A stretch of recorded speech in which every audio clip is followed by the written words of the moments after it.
Welcome to the Curator of the Culture, your weekly portal into the vibrant intersections of style, innovation, and culture. I'm Garrett, the curator and guide through this journey. From the latest sneakers to groundbreaking tech and car designs, we're here to explore it all. But before we dive in, let me share a bit about myself. I've been immersed in the world of design since the age of 6, sketching shoes and cars with a passion that only grew stronger over the years. I honed my skills through countless hours of design, eventually creating over 5,000 edited sneaker mock-ups, a journey that led me to an interview with Nike in 2017. Though they didn't offer me a spot on their team, I refused to be deterred. In 2020, I unveiled the Fear God 6, a bold fusion of the Air Jordan 6 Infrared and the Nike Fear God 1s. The design went viral online, eventually being made for Trinidad James by legendary shoemaker The Shoe Surgeon.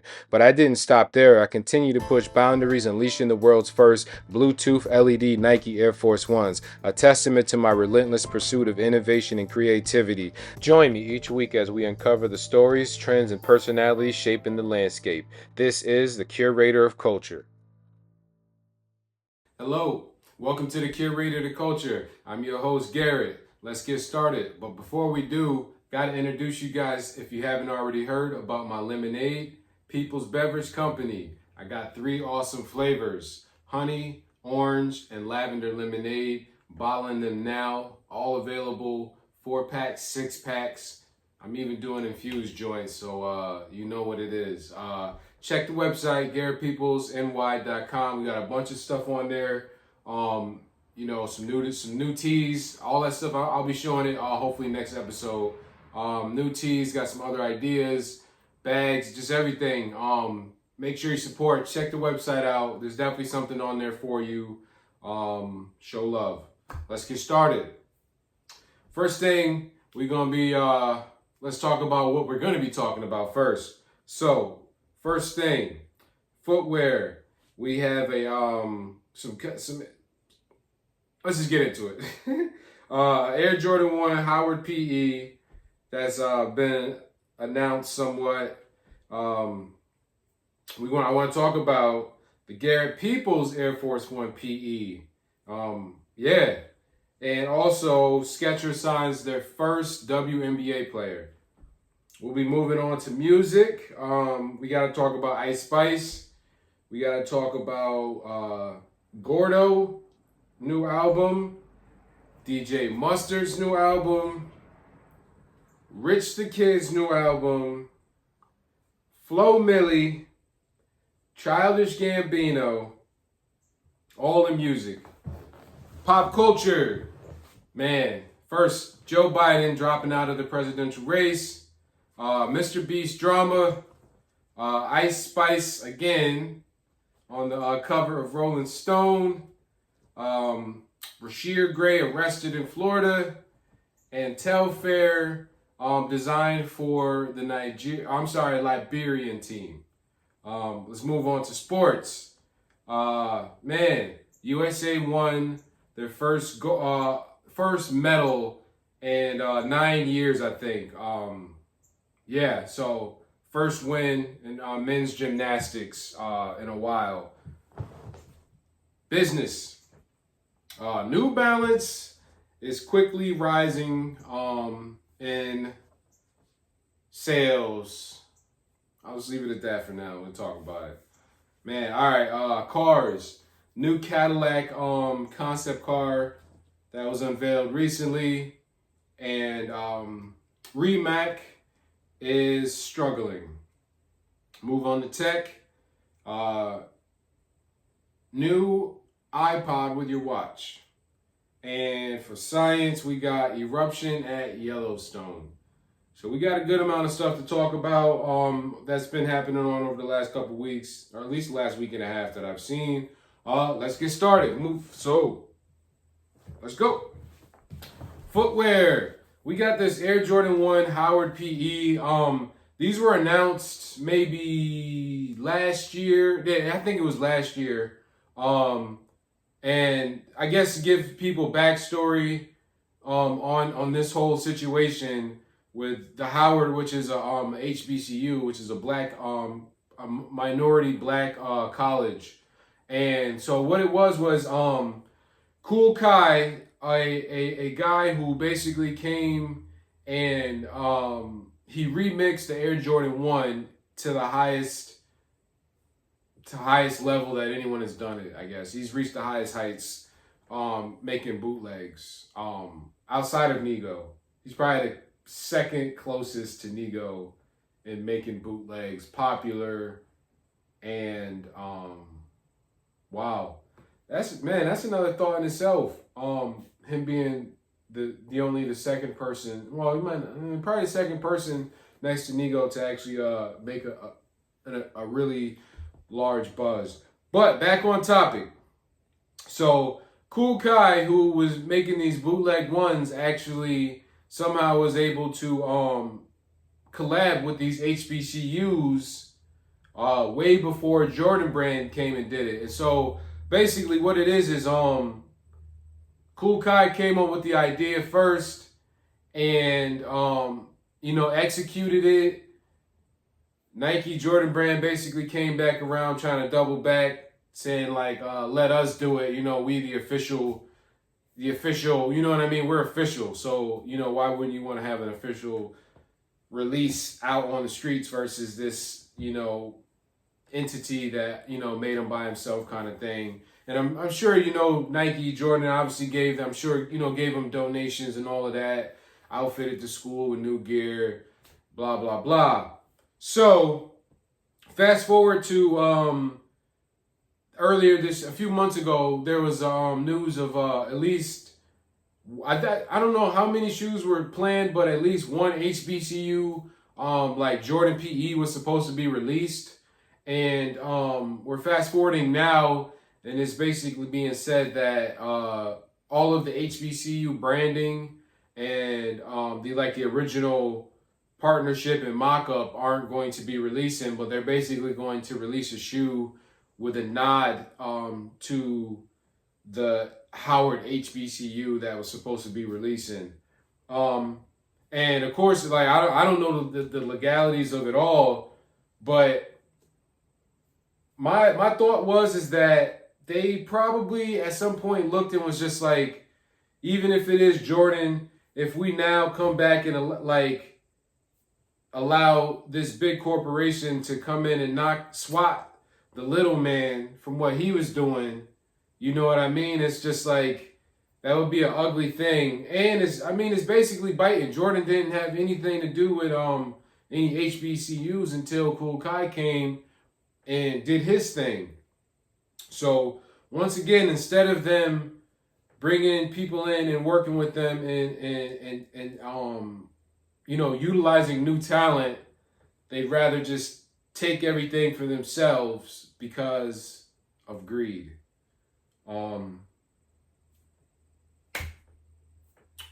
That's that soundbite right there. Man, next up, we have something equally as special. My first PE that I've actually worked on from conception to reality, I think. And so I wanted to share that with you guys. So 1 second, I'm gonna grab it. And I do have them right here. Oh, that was just me sitting down, I promise. But right here, we have, let me get them going. You can probably see it. But yeah, this is my first PE that I created. Garrett Peoples, I just let me give you the rundown pretty much on what I did with the shoe. First thing I want you to notice is this toe box. Normally on these new release Air Forces, the toe box is really like stubby, blunted, and I hate it. And if you are an aficionado like myself of early 90s Air Force Ones, you know what I mean? That toe box was like, it made a huge difference in the appearance and the wear of the shoe. So immediately I wanted to make sure that I slimmed this toe box down. It's not hard. You can Google it. You know what I mean? I'm not going to go through the process, but yeah. And so with that, did the toe box. Secondly, I deglossed the leather, which basically means I took the shine. They put it like maybe a protective coating on it, like some semi-gloss. It does cheapen the shoe out a little bit. I like it with the more matte, flatter leather texture and look. So I deglossed it all. Then I have a thing for painted edges on leather. You might not see it that well, but if you look on the leather, all of the edges are painted black. And for me, there's one shoe in particular that always stood out to me, and there's very few shoes, even today, that do this. And it was the Air Jordan 9 Powder Blues, the originals. It had an all white upper, minus the midsole, but the upper was white, but it had a Carolina blue painted edges on the upper, and it was just such a dope detail, and it was never utilized on any other Jordans after or most any other shoes. And so it's one of those details that really stuck with me, and I love it. I utilize it whenever I can, and yeah. So I put that detail on there, and oh man, I'm anyways. So I did do a faded gradient outsole and sock liner. Sock liner's never been done. I don't think there's ever been a gradient sock liner done on a shoe before, on a release shoe. You know what I mean? And not that this is a release shoe, but anything I do, I want it to look as close to release as possible. Excuse me. So yeah, gradient. Also did the swoosh on the tongue. Did that with a gradient. My new logo, Garrett Peoples logo. If you take a look, it's a heart. It's the G and the P formed together. It makes a heart. Man, I pretty much put my heart in everything that I do, and so it comes full circle. It makes sense for me. Yeah. Let me know what y'all guys think about that logo. I've had a few people tell me that they really liking it, and I love it myself. It just works, and I kind of, I just came up with it. And what else can we say? Just a different two-tone branding on the back. I'm not sure if that's been done on a release pair. This is like era specific, just for like this shoe model, like the Nike Air spelled out like this. This was only done on some of the earlier 90s low tops. I'm not even sure if it's done on some of the mid tops, but I like that touch because it typically just has the traditional Nike Air swoosh and text and everything. So yeah, man. Wanted to share with you guys these. Also, obviously you see them lighting up. I'm gonna try to figure out a way to go more depth in that. But long story short, you can use your cell phone. You can control the lights. You control the dimness, the color, the pattern, all of that good stuff. I haven't worn these. You know what I mean? I've made a few pairs, quite a few pairs now. And so, yeah, this is one for myself. And I did just do another one of one pair. They are a size 9, so they're not going to be for me. But I think I'm going to put them up on the site maybe, or maybe try to put them, give them away for some engagement or something. Y'all let me know what I should do. Try to, should I give them away, or should I, try to sell them? But I wanted to share these. I don't want to spend too much more time with them. I'm gonna try to get more in depth with this whole thing. I got another cool pair coming up that I plan on working on. So maybe I might try to document that process because I haven't actually done that, and I know people gotta see it, want to see it. So yeah, those are those. Let me know what you guys think. And let's get back, or we never deterred, but you know what I mean. All right, let's get back to what we were talking about, or we weren't talking about anything, but let's get back. So, yeah, oh yeah, Skechers signed their first WNBA player to an endorsement deal with them, and that's dope. You know, women finally the WNBA is getting some shine, which is awesome. Like I've been talking about since I started this. You know, she's a person of color. Her name's Rakia Jackson. I don't, you know, I'm not familiar with her at all. You know what I mean? But you know, kudos to everyone involved. It's awesome, and to to see females getting some endorsement deals outside of the typical larger companies, Adidas, Nike, Reebok, that kind of thing. So Skechers is not a small company by any stretch, but they aren't big into signature athletes. And I think I don't know how many NBA players they have, but I think it's maybe one or two only. So you know what I mean. Either they're going about this really slow, or they're really selective in who they endorse. So yeah, just kudos to them for that. Music, we got a lot to talk about. A lot has drops in the last week or two, and so let's start with this Ice Spice project. I don't know what the hell it's called, Y2K something. And I initially wasn't going to listen to it at all. I think I woke up on Friday. I was doing something. There's a bunch of music out, and something just told me to give it a listen. I listened to her EP project, LP, whatever. I think it was maybe an EP project, and it was surprisingly not as bad as I thought it was going to be. And so that gave her a little grace on this new project of me listening to it. And so I'm just like, I went into it like, let me see what's going on with no real expectations. And once again, I was surprisingly surprised. Surprisingly surprised. I was shocked. It's, you know what I mean? Like, the it's not as bad as, you know what I mean? You would think, because she's obviously not an artist. She can't,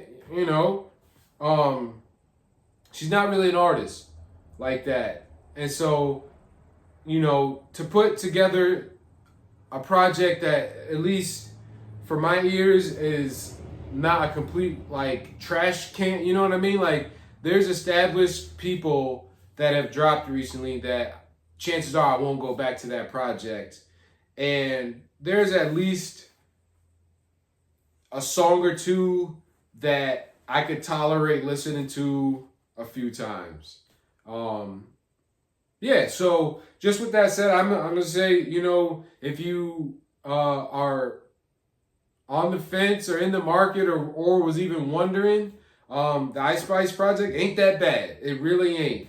But with that said, she, obviously is on a media run, which means, she's going to all of the biggest, blogs and personalities and everything. And so I seen her on Kai Cenat, who's the biggest streamer right now in the game. And long story short, I only caught a clip, but basically it shows her saying to him, put a beat on basically, and I'm going to freestyle. And so he puts on a beat, and if I remember, the beat wasn't that great, but that wasn't even the point, because once the beat comes on, she immediately walks up to the camera, turns around, and just starts twerking. And just you know what I mean? I don't know, a good 15 seconds, 20 seconds of it, and then turns around and just was like, that's my freestyle. And there's a lot wrong. That's, man. We talking about we're talking about music, and you know what I mean? She didn't like, and I get it. Like a lot of artists don't freestyle. You know what I mean? A lot of a lot of artists aren't freestylers. But to go up there and you playing in people's face. You know what I mean? Like you're not even trying. You could have spit a 16 off of the album over, you know what I mean? Or joke the hell around. Like, you know what I mean? Like you could have not took it serious at all. But to not even try? Like, come on, man. You know how many people are pouring, like, I don't know, I guess it's maybe a good point of talent, you know, not always winning or not always being enough. Because, you know what I mean? That just showed a complete lack of talent. And she's at the highest of highs. You know what I mean? So there's a lesson in that. And I'm receiving this as I'm saying it. There's a lesson in that. You know, hard, I don't know, maybe it's hard work, you know, sometimes it's hard work, it could be any other thing, but I found that to be disturbing, and it was like, for anyone who considers himself an artist, or, you know, is waiting for their turn, or hope, you know, wanting to know if their turn ever comes, and to see something like that, it's very a shame. Moving on, we got this Gordo project, and I'm going to say this. I've never heard of Gordo in my life. Prior to maybe a month ago, I seen Drake posted with him in his stories or on his, you know, on his page or something like that. And so I'm just like, you know, all right, whatever. And then, you know, I'm finding out, you know, Drake's on his upcoming album. So I'm like, okay, naturally, you know, I'll give it a listen. I've seen some other notable names on the album as well. So I was just like, okay, whoever he is, he's obviously, you know, performing at a relatively high level to have these artists on his project. And so, again, I still don't know what kind of artist Gordo is, but I listened to the album and it was just kind of like, it was, you know, alternative. I'm, you know, assuming it was different. And yeah, you know, I listened to it. I gotta listen to it again because I was driving, which is, you know, for me the best time to listen to a project. But you know, I still need to listen to it again. I had, you know, other distractions and everything else. But even with the Drake feature, he got two features on there. And then the other girl that just dropped two, she had two Drake features too. And long story short, they're saying that, oh yeah, well I seen it, that his album only did like 15,000 units in the first week. And I can tell you, for a mainstream, I can't say mainstream because like I said, I've never heard of him, but to have this caliber of artist on your project means you obviously have had a lot of, you know, people have put money into your project, and you have to be somewhat well known, and he only sold 15,000 copies. And for reference, the greatest artists in the world right now, first week, if they're the greatest, might do 250,000, like at the highest of highs. So 15,000 is, I don't know, you know what I mean? 5%, 10% of that, or, you know, something crazy low. And so they're basically saying that the Drake effect of basically him, you know, getting on a remix and him catapulting either that song or that artist, you know, into another hemisphere kind of thing is out the window, and it's starting to prove itself to maybe be true. And much like the bubble popping in a lot of other spaces, the bubble has popped in music.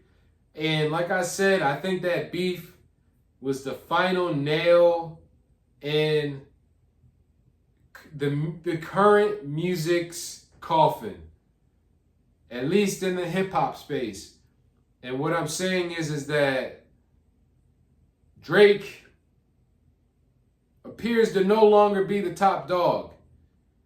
And I say that with sorrow because I'm a huge Drake fan. But it looks like, I don't know, the masses have spoke, and he's not bringing that energy that he used to bring. And granted, I still, he's Drake, so I believe that if anyone is capable of coming back, better than ever, it's him.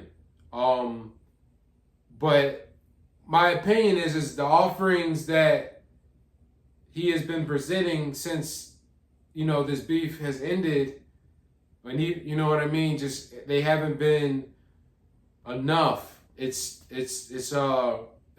repetition. Too much repetition in music. And I think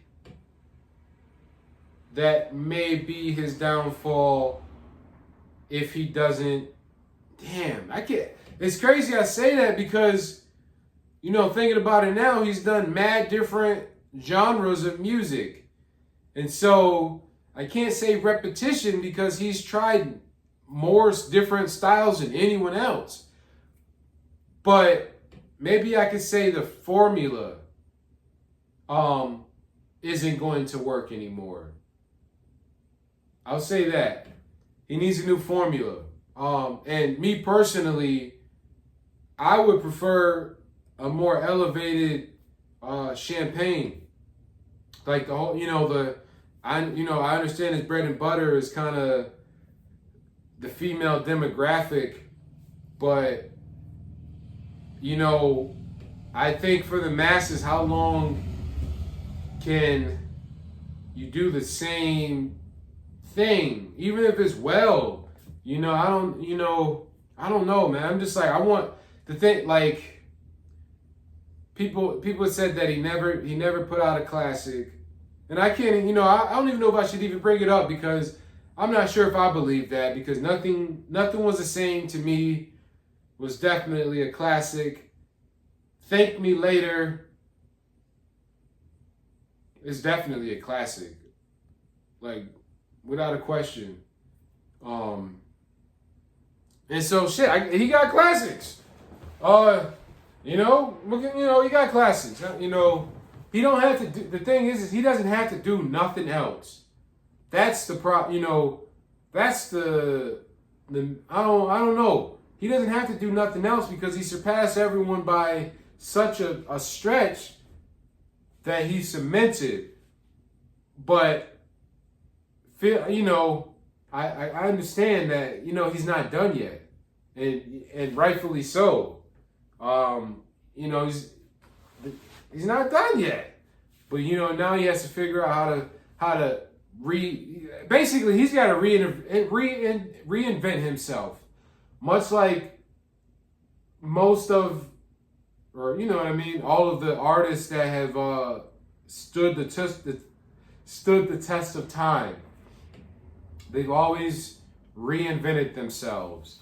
And Drake has had eras, but he's never reinvented himself.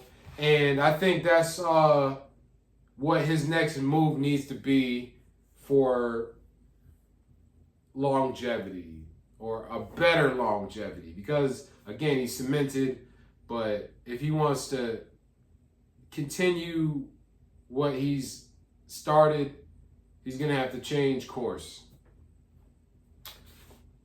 If there's any Drake fans, let me know what y'all think about that. Like, I don't know. DJ Mustard album. It's called The Faith of a Mustard Seed.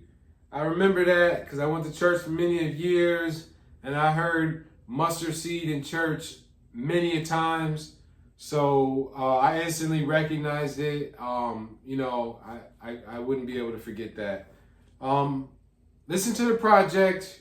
I only listened to it once. I gotta listen to it again. It was okay from what I heard.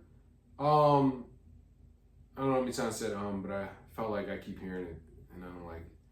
But yeah, I got to listen to it a little bit more. It was all right from what I heard. A lot of tracks are quick too, like really like. Or I don't know, I might be getting confused with someone else, but I'm pretty sure they were. You know, I don't know. It was a quick album. It was all right though. It's all right. Like it's okay. I don't even think there was too many like. There wasn't even any like really standout songs that I remember hearing on there.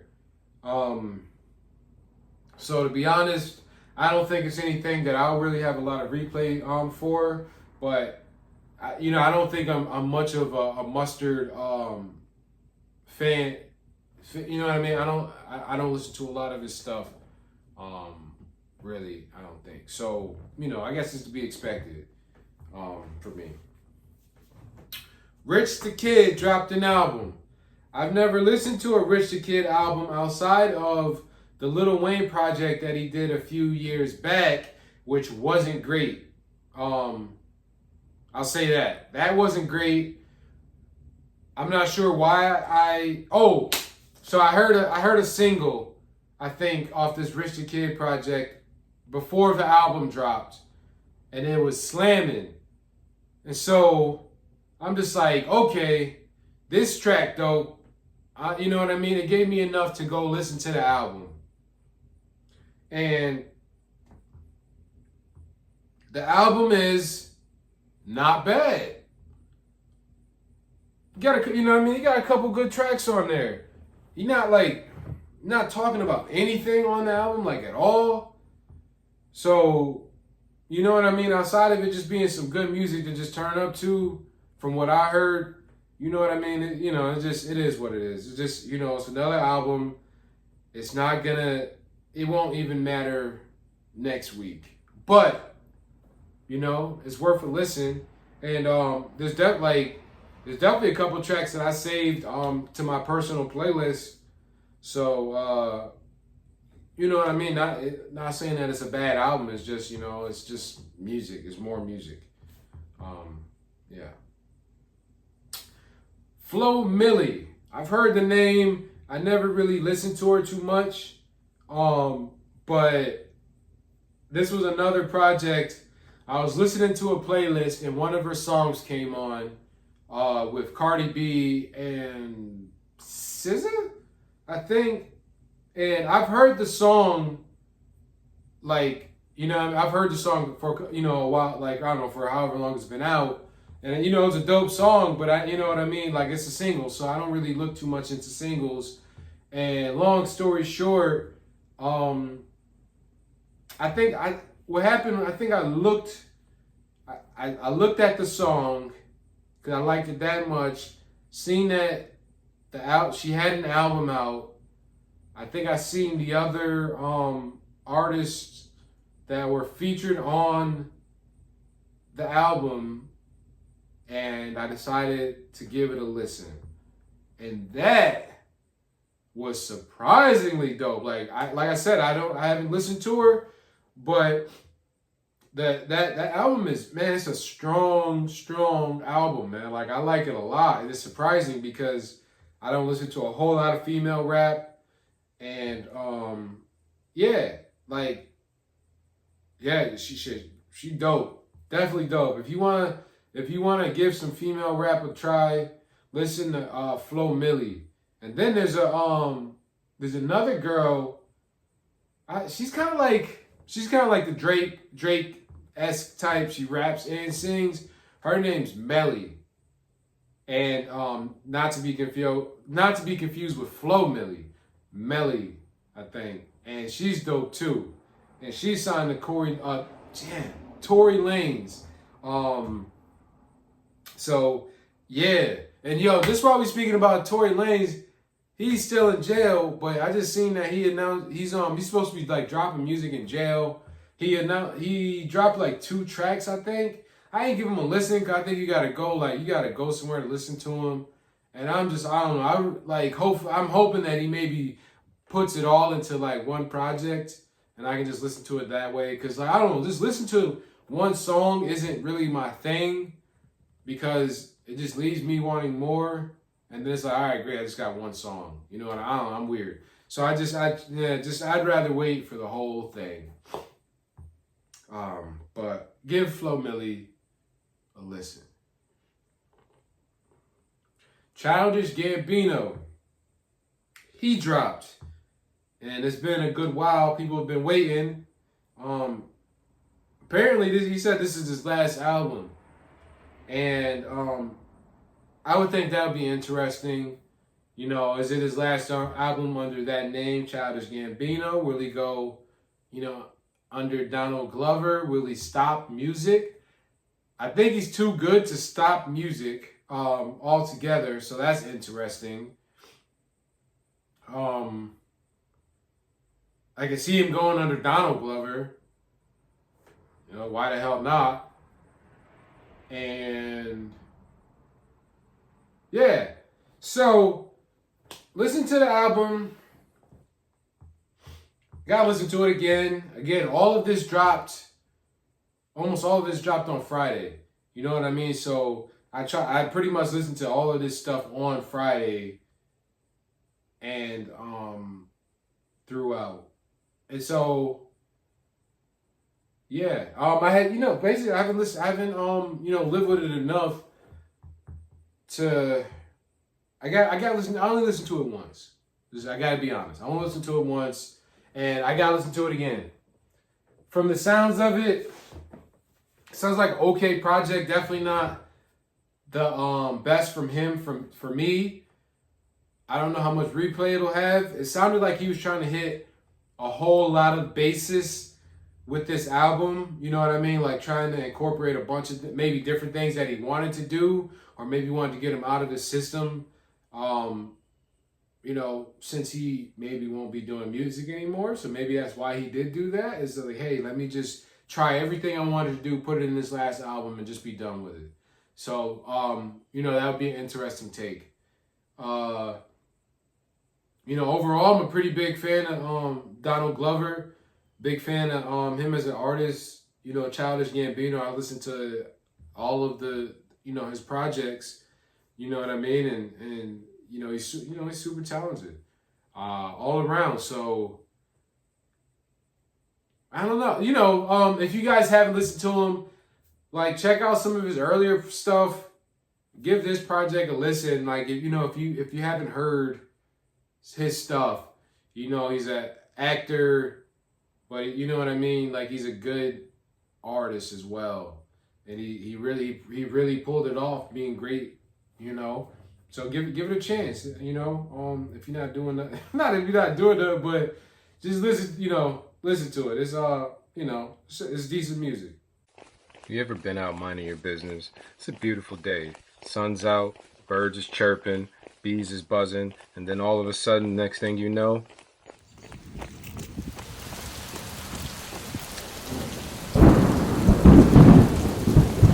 when life gives you lemons, drink really good lemonade.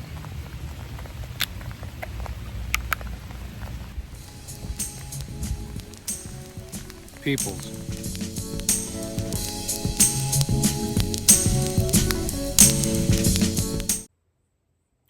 Moving forward, pop culture. Joe Biden is dropping out of the presidential race.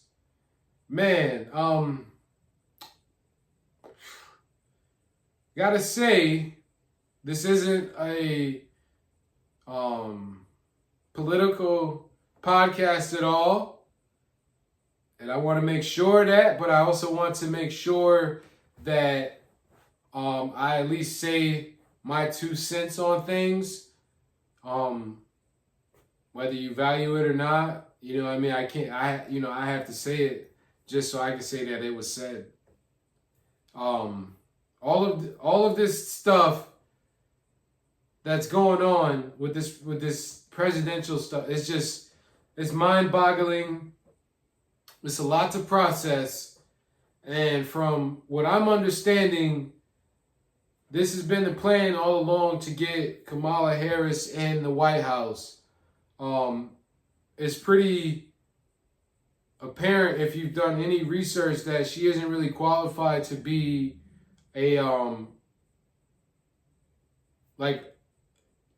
pretty much, not really qualified to be in the political space at all, but certainly not to be the vice president of the world, and definitely not the president of the world, or the U.S.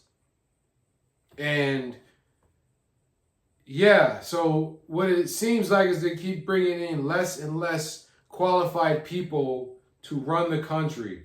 And what does that mean for the country, as in us?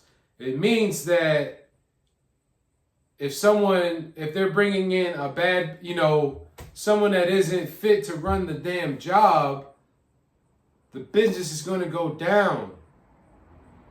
Why would they want the business to go down? As in the USA, so they can take it over, have complete control of it.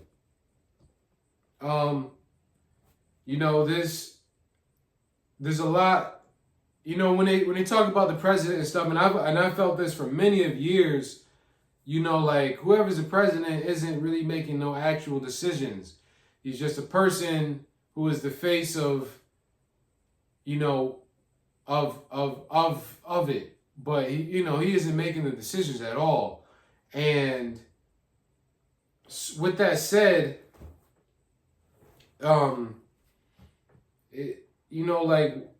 it's just a free for all. And the more and more we go, I think the more and more we're gonna see.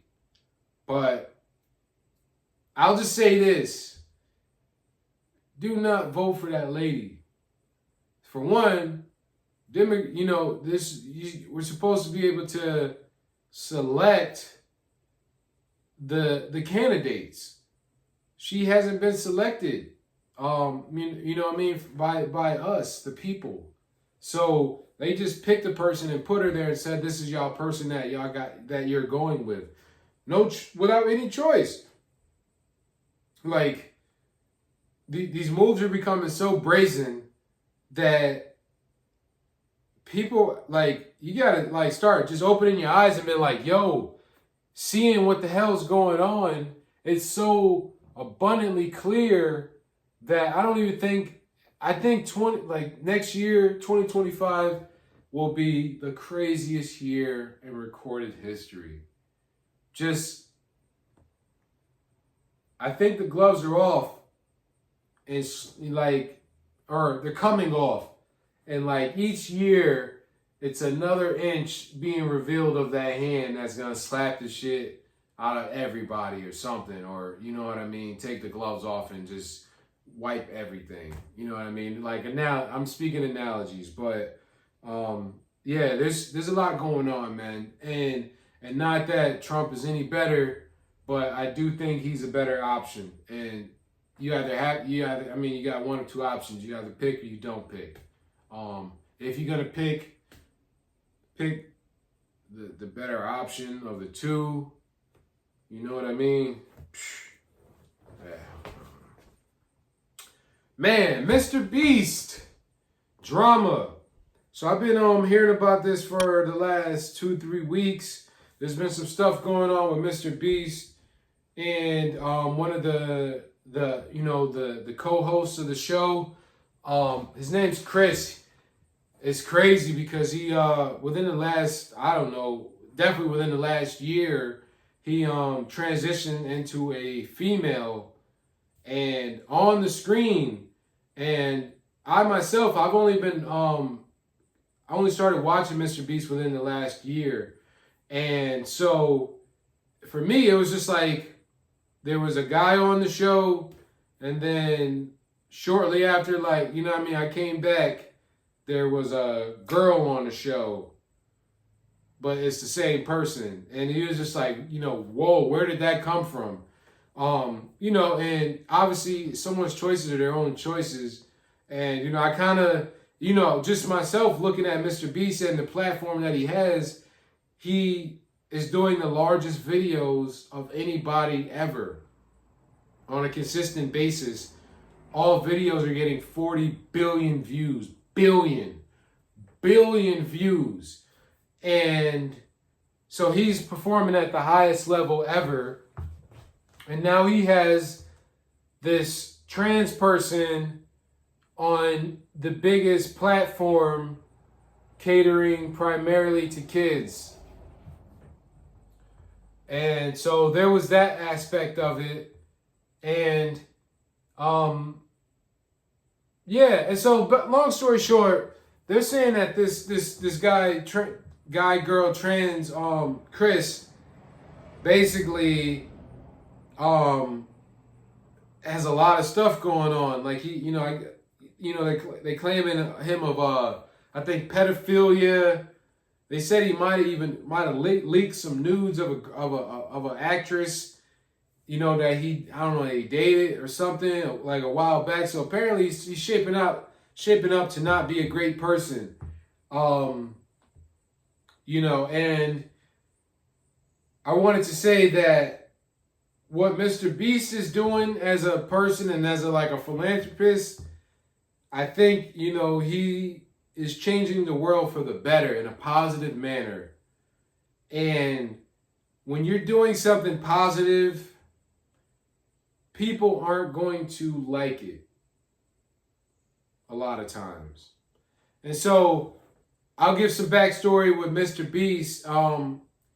He basically is he's trying to do the right thing in a bunch of different spaces. And one of the spaces that he got into was candy or chocolate. And we all know that here in the States, Hershey's is the biggest probably chocolate company in the States. And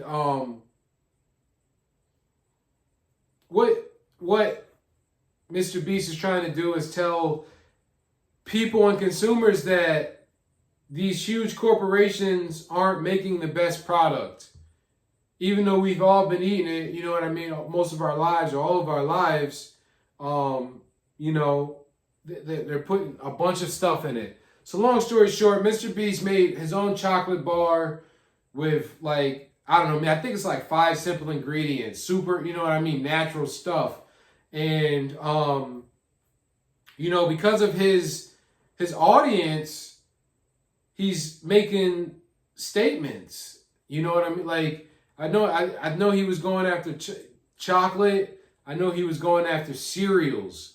You know what I mean? Just think about the cereal industry and who is owned by, some of the biggest companies. And they, 3 major companies, and they own the whole cereal shelf. And it's all unhealthy stuff. And so with that said, I could very well see people trying to count the demise of Mr. Beast to take him down for a number of reasons. And so with that said, this whole Chris pedophilia thing that's going on, it's obviously messy. And I did see that he stepped down from the from the company or from the whatever you want to call it. And obviously that's the right thing to do. I mean, I'm sure he ain't had no choice, I'm sure, because he's probably about to deal with some more serious stuff. You know what I mean? And he probably needed to separate himself from that for a number of reasons. And yeah, I don't know, man. All I say is Mr. Beast for president at some point, and hopefully it's sooner than later. He's actually doing stuff that makes a difference, and that's what matters. We talk about a lot of stuff that don't matter, and he's doing shit that really matters, in my opinion. So salute to him. And and anybody, if you haven't checked out Mr. Beast, check him out. He does a lot of stuff for kids, like I said, but he has a philanthropy channel too that really opens your eyes, man, and shows you what's going on in the world all over. And it's more adult content, you know what I mean? Because it's a lot of meaning. And I've cheered on a couple of joints just seeing what he's able to accomplish. And I only dream to be able to help or to be able to do something like that myself. So at some point, I would absolutely love to be able to work with him and to do be able to be productive and have and have a positive effect on the world, which he is doing. So salute to him. All right, let's see what we got after that. Man, oh yeah. So back to Ice Spice. And trust me, it all ties back in. She's on the cover of Rolling Stone, which is obviously a music-oriented publication. She is an artist, but like, what has she done musically to deserve the cover of Rolling Stone? And so this leads back to the video of her showing her talents and all she could do was twerking. How talented, you know what I mean? Like, how talented is this person? I just seen her on the cover of Rolling Stone, and it was just like, to be on the cover of Rolling Stone means you are someone. And I'm not saying that she isn't someone, but with that comes a lot of responsibility. She's super young, and I don't know, man. I got a daughter, and I would never want my daughter to see someone portrayed like that. And,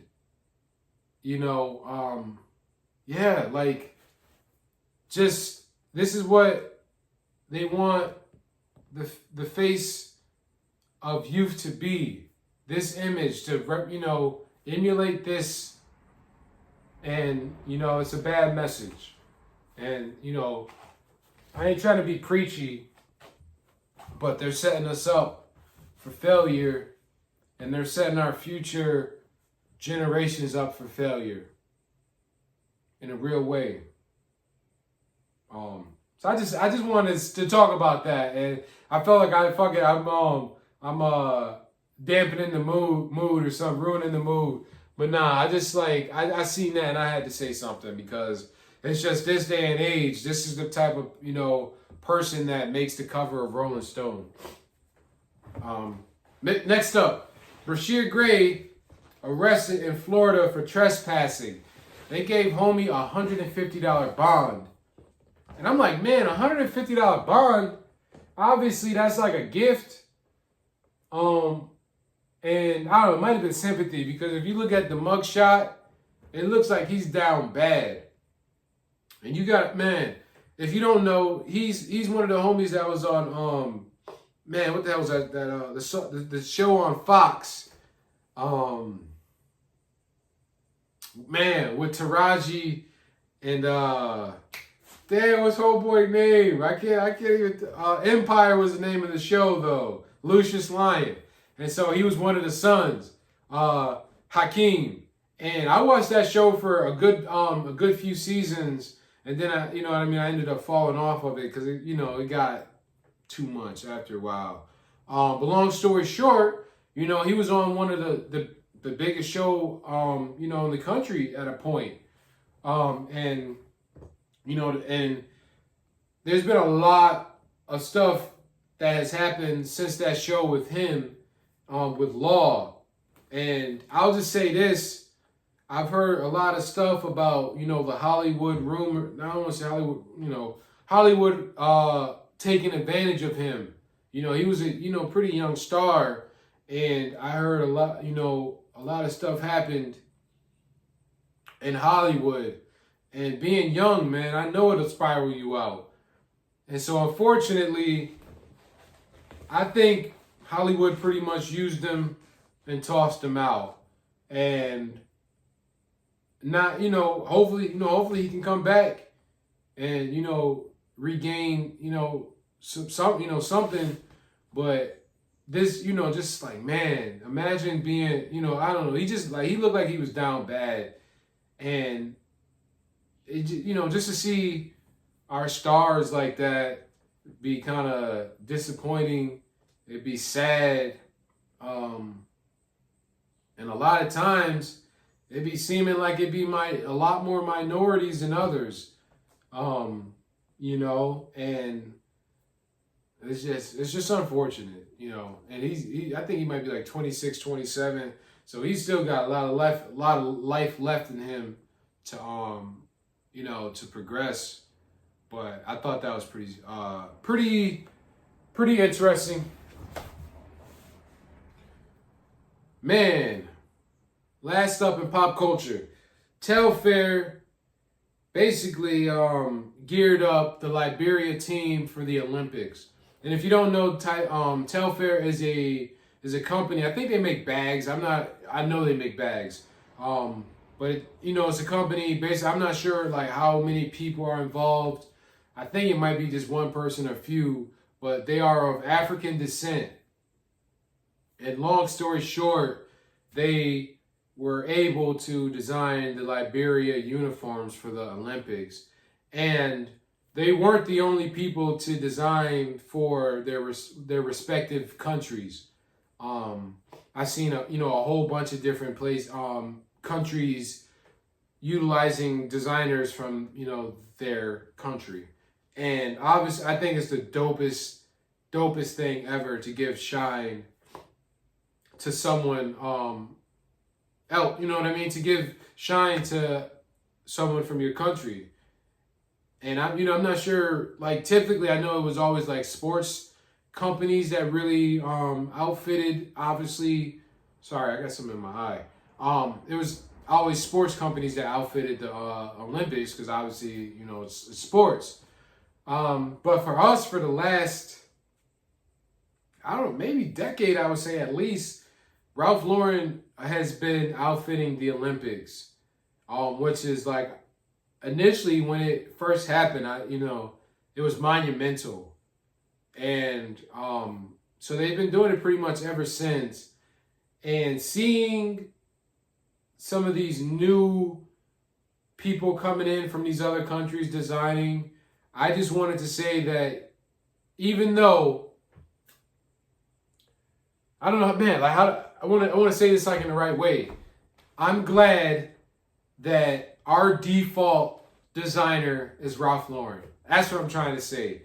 I am thrilled that our default designer is Ralph Lauren. But there are numerous American designers that surely can design a for our country, and I think it would be pretty cool. Every Olympics have a new designer from the respective country design. Some even if you don't design the whole collection, I'm not sure how that works. They probably don't design the whole collection, or they design what they wear off court. You know what I mean? But I think every Olympics they should do that everywhere. And man, it led me to thinking about myself and how crazy it would be to be able to outfit the entire country, you represent in your designs. I never thought about it in that breath, but it's something that definitely probably will never leave my mind now. Yeah, that's it's like at some point I want to be able to explore that, or I would, I don't know, just I won't forget that. Yeah. All right. Sports. More of the Olympics. First win since 2014 in men's gymnastics. I didn't get the gymnast name, but they did win a medal, and I just wanted to highlight it. It was a black man, and so what can you say? Salute. We back on the board in men's gymnastics. So hey, it's been, you know what I mean? Like I said, it's been almost a decade since we've done it, and you know what I mean. That's dope. Business. this is kind of like business and shoes, but I thought it would be interesting. It is interesting. New Balance, and this is in 2023, so this is last year's earnings, but New Balance made $6.5 billion last year. Jordan made $7 billion last year. I have a huge thought that New Balance is definitely going to top Jordan this year. Mark my words. I think New Balance is going to be bigger than Jordan this year, which is pretty crazy. And yeah, that's crazy. Salute to them, man. Like, and the thing is like, I'm glad, because you know why? It's an American company that provides something for all ranges in terms of footwear. But the thing is on their premium products, they charge a premium price, but you're getting premium material, like you're getting a premium product. And that's the one thing they kind of stay true. It's like, even though a shoe might be 175, 220, 300, it is reflected in the shoe itself. And you don't get that in a lot of the other big names when it comes down to that.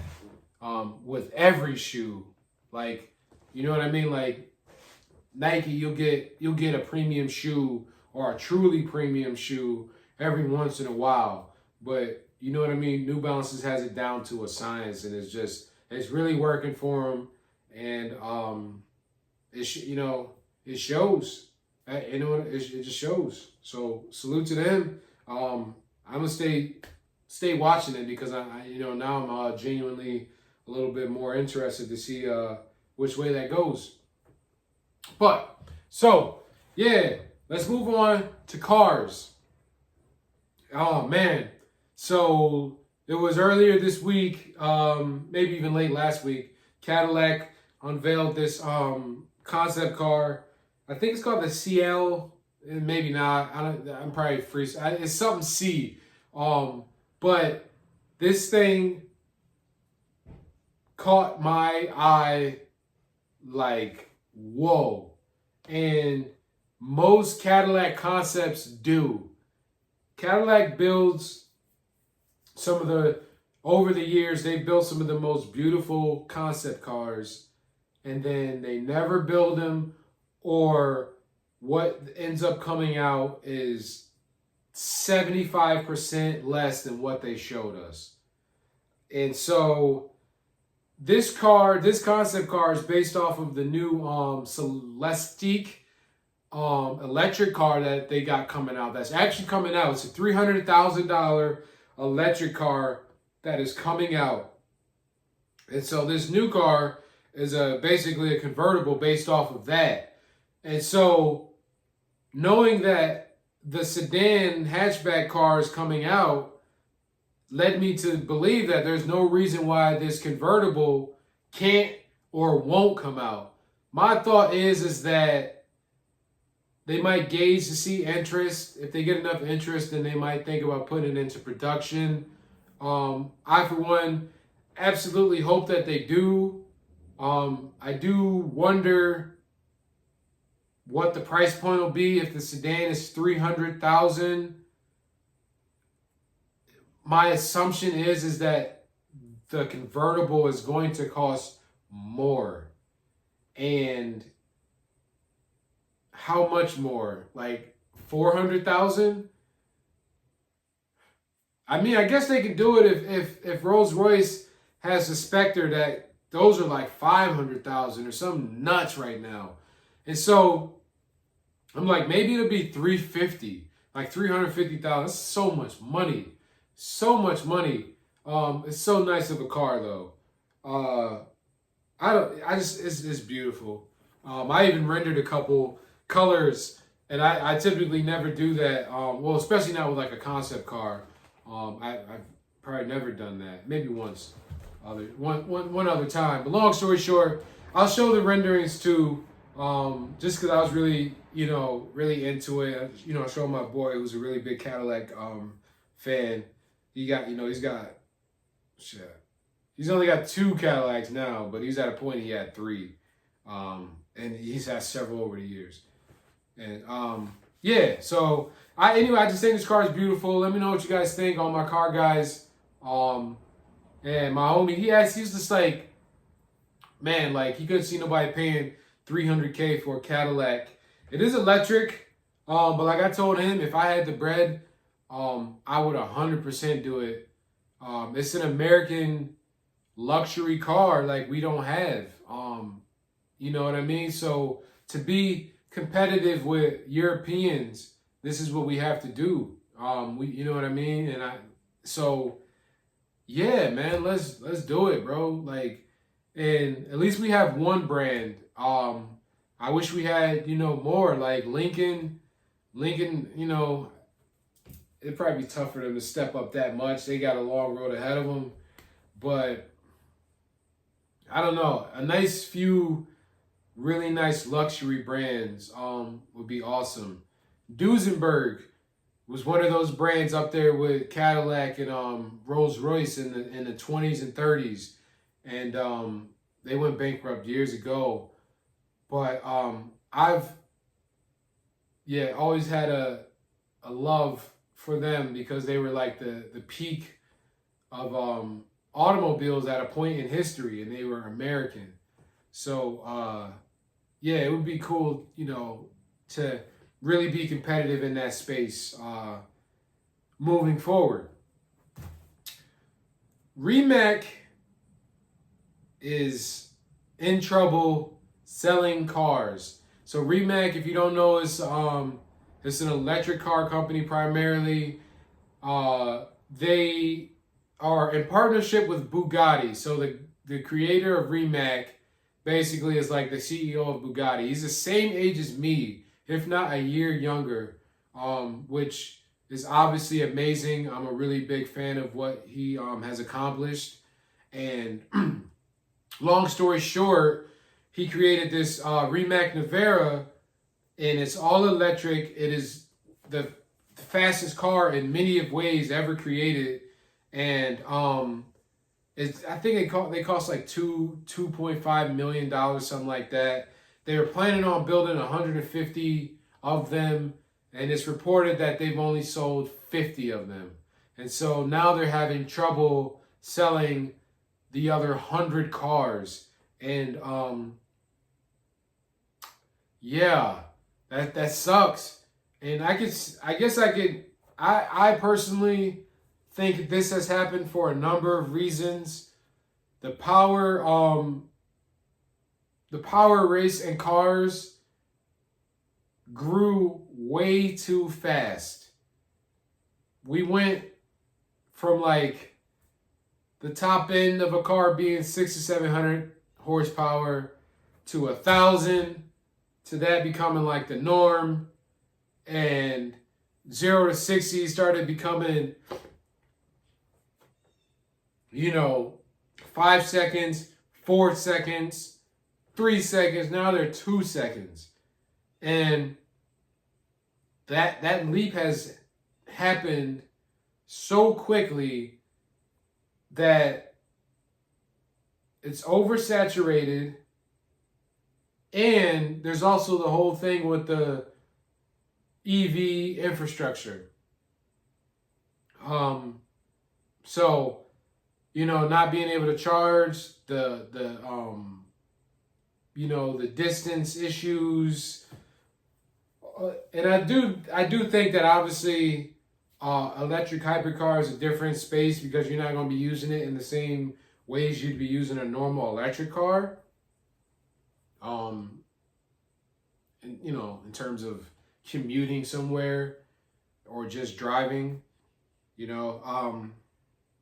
but yeah, man, the electric car thing is really interesting right now. A lot of companies are backtracking on electric cars, and saying they got a Reese Campbell. A lot of people are doing hybrids. I think hybrids were definitely the way to go because it gives you the best of both worlds. You get electric range and you still keep the reliability of a gas-powered engine, being able to fill it in the matter of minutes and then being able to drive in the matter of hundreds of miles, you know what I mean, versus the ladder of electric cars. And so I think we have to be weaned off of electric cars. We've been driving we have to be weaned off of gas cars. We've been driving them for the last 100 years. And then in the last 10 years, so last 10% of time, they're just like, you know what? No more. We're going to go to a completely different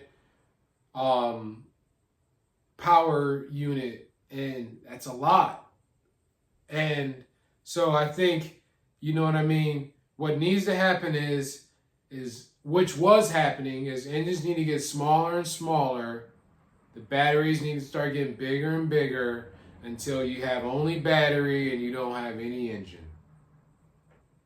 That's how you got to do it. Who the hell am I, though?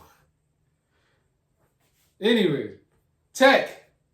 Man, I seen this, it's called a tiny pod. And basically what it does is it takes Apple Watch and it basically turns it into an iPod like the old days. So you take your iPod, your watch, you put it in this silicone thing that has a trackpad, and then it basically turns it into an iPod. And while it's dope, it's super dope. It's just like, for one, the device itself, the case is $79. So that's not the cheapest for what it offers. It's just a trackpad.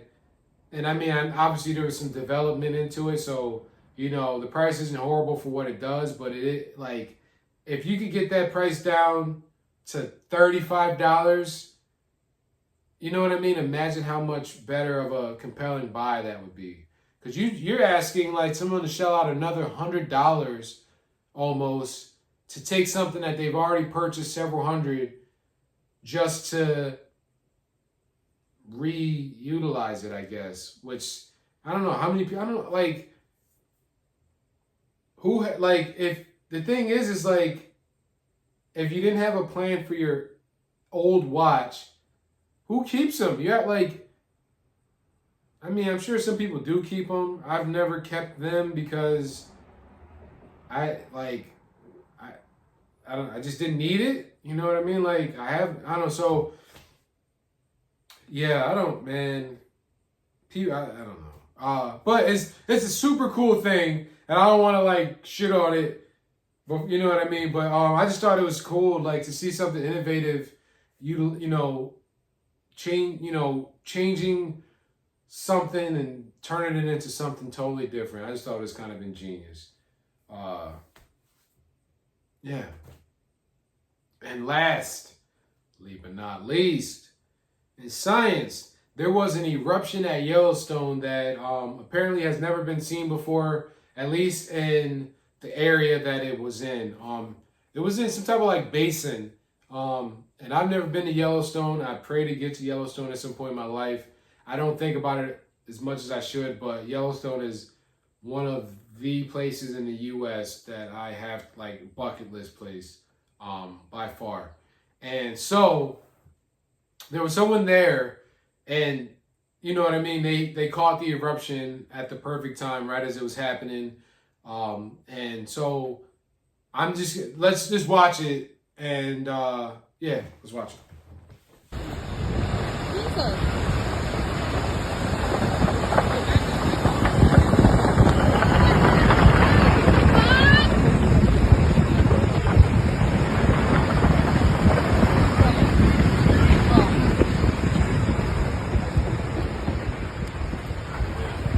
Looks crazy, bro.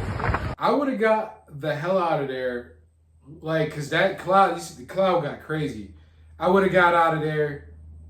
And if you're not watching and listening, salute you guys. I showed a video. I need to start, I guess, maybe explaining that, but I put a video up of the eruption at Yellowstone. You can see a huge like mushroom type cloud. People just standing there looking at it. Maybe they were further than it looked, but it looked like that joint was gonna get closer sooner than later. And it looked crazy. I mean, it'd be awesome to see, awesome to witness, but yeah, that's not, it never happened there. So it's just cool to see, something natural. Man, what an episode, man. I covered a lot of stuff, and yeah, I guess I didn't expect to really go this far in, but glad I did. Hope you enjoyed it. If you stayed this long, let me know what you think. If you want, just take the time, like it, please subscribe if you haven't, if you're new. Leave a link, leave a comment below. Tell me what you liked, what you didn't, what you think, what you want to see, what you want to hear. Let's keep it going. Thank you guys. Stay safe, stay informed. All of that good stuff, man. I'm out. Peace.